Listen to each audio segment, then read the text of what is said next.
back then in the Beatnigs it was more anger, and now that's a lot less. Well, what I found out is like with the Beatnigs, I'd travel around the world, and then again with Disposable Heroes of Hypocrisy, the same thing. It's easy to get on stage and put your fist in the air and talk about all the problems in the world, and it's easy to get people angry. It's not hard. It's a lot harder to find a way to inspire people beyond just the anger, you know, and that is what I feel needs to take place in the world today. It's like the true act of rebellion today is not to just be angry, because everybody's angry. The act of rebellion is really to find a way that you can make action that comes from your anger, or comes from your sadness, comes from your fear, from your pain, and then make an action to make things be better. Yeah. And for instance, what do you think of a band like Rage Against the Machine, who really focus on the anger? I was just with Zach a couple days ago, actually, in LA.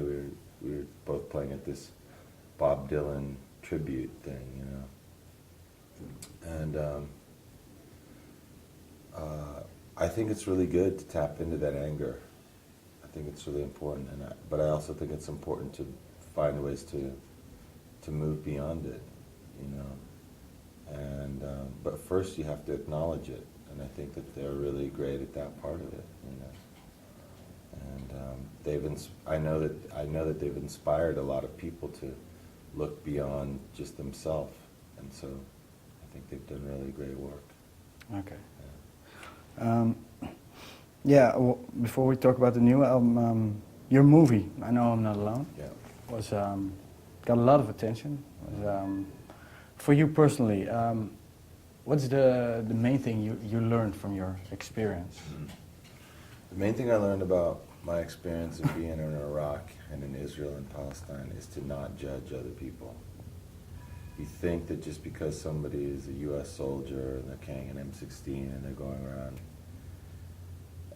you know, in this war zone, that they're somehow maybe wrong. You see other people who you think that maybe they're right, or same thing in Israel and Palestine. Whoa. It's a bit windy. Yeah.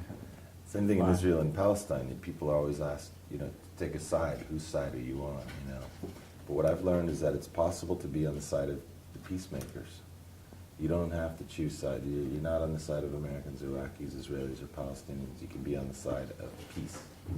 So whoever is willing to listen to the other side is going to be bringing us closer to peace. Because we always have to find solutions that include the other group. And until we do that, we never figure things out. Yeah.